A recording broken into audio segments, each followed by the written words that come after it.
तो hello guys, welcome my YouTube channel. इस channel में आप सभी का स्वागत है। अगर आप इस चैनल पर नए हैं तो प्लीज़ सब्सक्राइब कर दीजिए।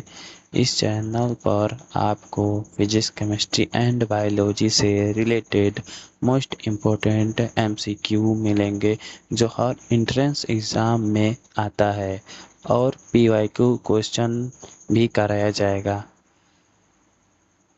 तो आज हम पढ़ने वाले हैं क्लास 12th बायोलॉजी का फर्स्ट चैप्टर, जीवों में जनन, रिप्रोडक्शन इन ऑर्गेनिज्म, पार्ट 1। तो पार्ट 1 से शुरू करते हैं।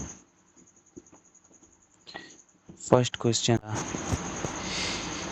जीवधारी के जन्म से मृत्यु के बीच की अवधि कहलाती है।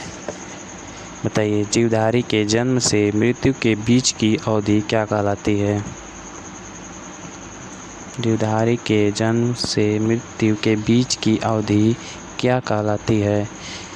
ए जीवन काल, बी परिपक्व काल, सी किशोरा काल, डी जीर्ण काल। बताइए इसका आंसर क्या होगा? इसका आंसर हो जाएगा ए जीवन काल। क्या हो जाएगा इसका?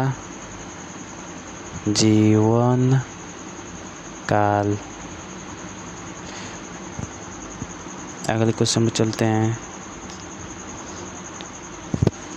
सेकेंड क्वेश्चन है हमारा, दो विपरीत युग्मकों का समेकन कहलाता है। बताइए इसका आंसर क्या होगा? दो विपरीत युग्मकों का समेकन कहलाता है।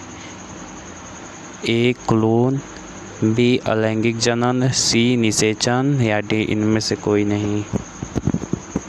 बताइए दोस्तों इसका आंसर क्या होगा? इसका आंसर हो जाएगा ऑप्शन नंबर सी, निषेचन। इसका आंसर हो जाएगा निषेचन।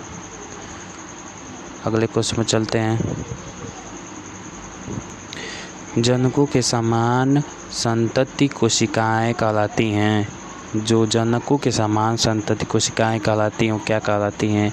ए क्लोन कोशिका, बी उत्परिवर्ती कोशिका, सी ए या बी दोनों, या इनमें से कोई नहीं। बताइए इसका आंसर क्या हो जाएगा? जनकों के समान संतति कोशिकाएं कहलाती हैं। इसका आंसर हो जाएगा ए क्लोन कोशिका। ठीक है, इसका आंसर हो जाएगा ए क्लोन कोशिका। 4 नंबर पर चलते हैं। विखंडन विधि द्वारा अलैंगिक जनन पाया जाता है। ए जीवाणु में, बी यूकैरियोट्स में, सी फीताक्रिम में, या डी कवकों में। बताइए इसका आंसर क्या होगा? इसका आंसर हो जाएगा ऑप्शन ए जीवाणु में। ठीक है दोस्तों, अगले क्वेश्चन पर चलते हैं। पैरामीशियम में अलैंगिक जनन किस विधि के द्वारा होता है? ए मुकुलन द्वारा, बी विखंडन द्वारा, सी बीजाणुओं द्वारा, या डी ए या बी दोनों। बताइए इसका आंसर क्या हो जाएगा? इसका आंसर हो जाएगा द्विखंडन द्वारा। इसका आंसर हो जाएगा द्विविखंडन द्वारा। 6 नंबर पर चलते हैं। कवकों में अलैंगिक जनन किस विधि से होता है? ए बीजाणुओं द्वारा, बी द्विविखंडन द्वारा, सी मुकुलन द्वारा, डी ए या सी दोनों। कवकों में अलैंगिक जनन किस विधि से होता है? इसका आंसर हो जाएगा बीजाणुओं द्वारा। ऑप्शन नंबर ए बीजाणुओं द्वारा। ठीक है, अगले क्वेश्चन पर चलते हैं। क्वेश्चन नंबर 7 है हमारा, पादपों में कायिक संवर्धन में किस अंग की उपस्थिति आवश्यक है? ए पुष्प, बी मूल, सी दल, डी कलिका। बताइए इसका आंसर क्या हो जाएगा? पादपों में कायिक संवर्धन में किस अंग की उपस्थिति आवश्यक है? इसका आंसर बताइए। इसका आंसर हो जाएगा ऑप्शन नंबर डी कलिका। कलिका। कलिका। ठीक है, 8 नंबर पर चलते हैं। घनकंद का उदाहरण है, तो ये घनकंद का उदाहरण है A tulip, B mentha, C crocus, D rosa. इसका आंसर बताइए। इसका आंसर हो जाएगा crocus, option number C. Option number C crocus, crocus. ठीक है, 8 नंबर पे चलते हैं, नहीं 9 नंबर पे चलते हैं। रिंग और क्षैतिज रूप से वृद्धिशील प्ररोह कहलाता है ए राइजोम, बी घनकंद, सी प्रकंद या डी भूस्थारी। रिंग और क्षैतिज रूप से वृद्धिशील प्ररोह कहलाता है ए राइजोम, बी घनकंद, सी प्रकंद या डी भूस्थारी। इसका आंसर हो जाएगा ऑप्शन नंबर डी भूस्थारी। ऑप्शन नंबर डी भूस्थारी। 10 नंबर पर चलते हैं। आलू का कंद वास्तव में किसका उदाहरण है? आलू का कंद वास्तव में किसका उदाहरण है? ए जड़ का, बी तना का या सी पत्तियों का या इनमें से कोई नहीं? बताइए, इसका आंसर क्या हो जाएगा? आंसर हो जाएगा बी तना का। 11 क्वेश्चन पर चलते हैं। फीता क्रीम में अलैंगिक जनन किस विधि के द्वारा होता है? फीता क्रीम में अलैंगिक जनन किस विधि के द्वारा होता है? ए मुकुलन, बी कलिका, सी खंडन या डी ए या बी? बताइए, इसका आंसर क्या हो जाएगा? इसका आंसर हो जाएगा खंडन, option number C. Option number C खंडन, सी। 12 नंबर पर चलते हैं। भूस्थारी पादपों का कृत्रिम संवर्धन किस विधि से करते हैं? ए कटान, बी रोपण, सी मुकुलन या डी परतन? बर्तन नहीं बोल दीजिएगा, बर्तन है, परतन। ठीक है, बताइए इसका आंसर क्या हो जाएगा? भूस्थारी पादपों का कृत्रिम संवर्धन किस विधि से करते हैं? इसका आंसर हो जाएगा परतन, ऑप्शन डी। 13 नंबर पर चलते हैं। युग्मक होते हैं ए अगुणित, बी द्विगुणित, सी त्रिगुणित या डी चतुर्गुणित? बताइए, युग्मक होते हैं ए अगुणित, बी द्विगुणित, सी त्रिगुणित या डी चतुर्गुणित? बताइए, युग्मक होते हैं अगुणित। इसका आंसर हो जाएगा ए अगुणित, ऑप्शन नंबर ए अगुणित।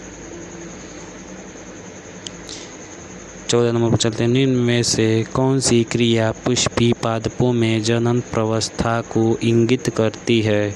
ए मूल निर्माण, बी नई पत्तियों का निकलना, सी प्ररोह निर्माण, डी पुष्पीकरण? बताइए, इसका आंसर क्या हो जाएगा? इसका आंसर हो जाएगा पुष्पीकरण। इसका आंसर हो जाएगा पुष्पीकरण, ऑप्शन डी।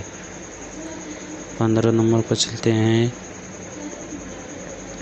युग्मकों के निर्माण की क्रिया कहलाती है ए युग्मक जनन, बी निषेचन, सी भूणोद्भवन या डी इनमें से कोई नहीं? बताइए, इसका आंसर क्या हो जाएगा? बताइए, इसका आंसर क्या होगा? इसका आंसर हो जाएगा युग्मक जनन, ऑप्शन नंबर ए युग्मक जनन। ठीक, 16 नंबर पर चलते हैं। यूलोथ्रिक्स में किस प्रकार के युग्मक पाए जाते हैं? यूलोथ्रिक्स में किस प्रकार के युग्मक पाए जाते हैं? ए विषम युग्मक, बी सम युग्मक, सी सम युग्मक या डी अंड युग्मक। बताइए इसका आंसर क्या होगा। इसका आंसर हो जाएगा सम युग्मक, ऑप्शन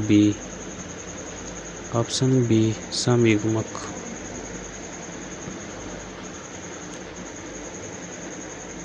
इसका आंसर हो जाएगा ऑप्शन बी सम युग्मक। इसका आंसर होगा सम युग्मक। ठीक है, 17 नंबर पर चलते हैं। विषम युग्मक पाए जाते हैं। बताइए विषम युग्मक पाए जाते हैं ए कवकों में, बी ब्रायोफाइट्स में, सी अनावृत बीजी पादपों में या डी टेरिडोफाइट्स में। विषम युग्मक पाए जाते हैं। इसका आंसर हो जाएगा ब्रायोफाइट्स। इसका आंसर हो जाएगा ब्रायोफाइट्स में। ठीक है, 18 नंबर पर चलते हैं। समबीजाणुक अवस्था पाई जाती है। समबीजाणुक अवस्था पाई जाती है। ऑप्शन ए आवृतबीजी, ऑप्शन ए आवृतबीजी या अनावृतबीजी, या सी अधिकांश टेरिडोफाइट्स में, या डी सभी में। बताइए इसका आंसर क्या होगा।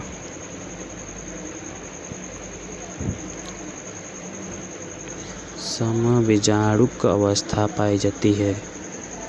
इसका आंसर हो जाएगा आपका अधिकांश टेरिडोफाइट्स। इसका आंसर हो जाएगा अधिकांश टेरिडोफाइट्स में। ठीक है, 19 नंबर पर चलते हैं। एक लिंगी जंतु का उदाहरण है। बताइए एक लिंगी जंतु का उदाहरण है क्या है। ए तिलचट्टा, बी हाइड्रा, सी केंचुआ या डी फीताक्रीम। जो एक लिंगी जंतु है किसका उदाहरण है। ऑप्शन नंबर ए तिलचट्टा। तिलचट्टा जो है वह एक लिंगी जंतु है। ठीक है, अब चलते हैं क्वेश्चन नंबर 20 पर। समसूत्री विभाजन के पश्चात गुणसूत्रों की संख्या रहती है। बताइए समसूत्री विभाजन के पश्चात गुणसूत्रों की संख्या रहती है। आधी या समान या दोगुनी या चौथाई। बताइए इसका आंसर क्या हो जाएगा। समसूत्री विभाजन के पश्चात गुणसूत्रों की संख्या रहती है।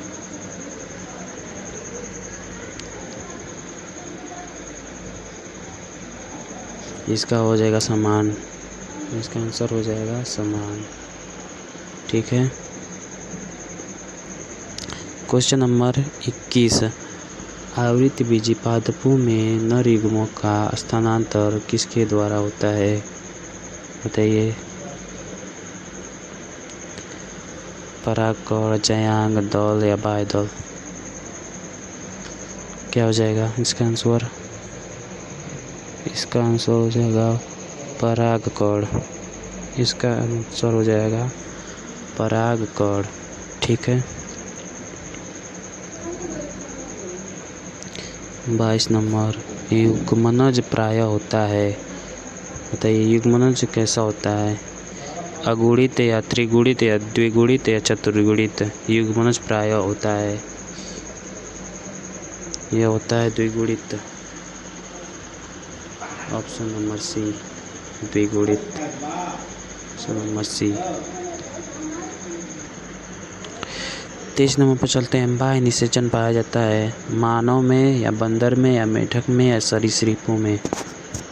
बताइए इसका आंसर क्या होगा। बाह्य निषेचन पाया जाता है। बाह्य निषेचन किस में पाया जाता है। इसका आंसर हो जाएगा सी मेंढक में। सी मेंढक में। अन्नप्रजक जीव का उदाहरण है। ए पक्षी, बी मानव, सी चमगादड़ या डी कुत्ता।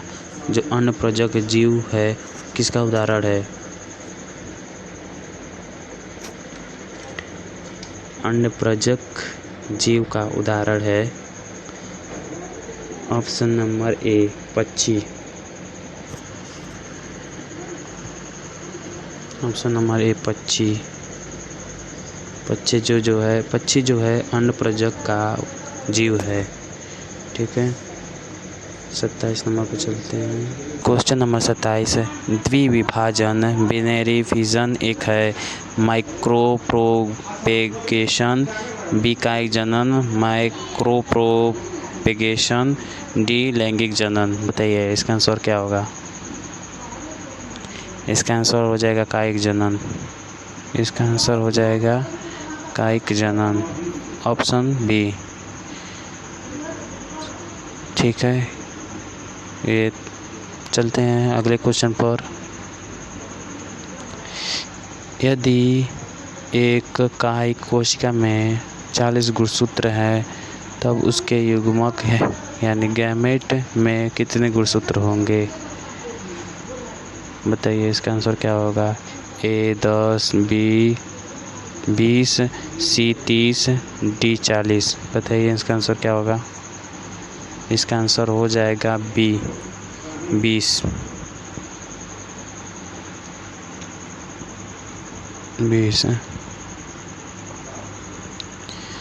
तो आज का टॉपिक, तो आज के लिए बस इतना ही। चलते हैं अगले वीडियो में। Thank you. अगर आपको वीडियो पसंद आई हो तो प्लीज़ सब्सक्राइब कर दीजिए एंड लाइक कर दीजिए।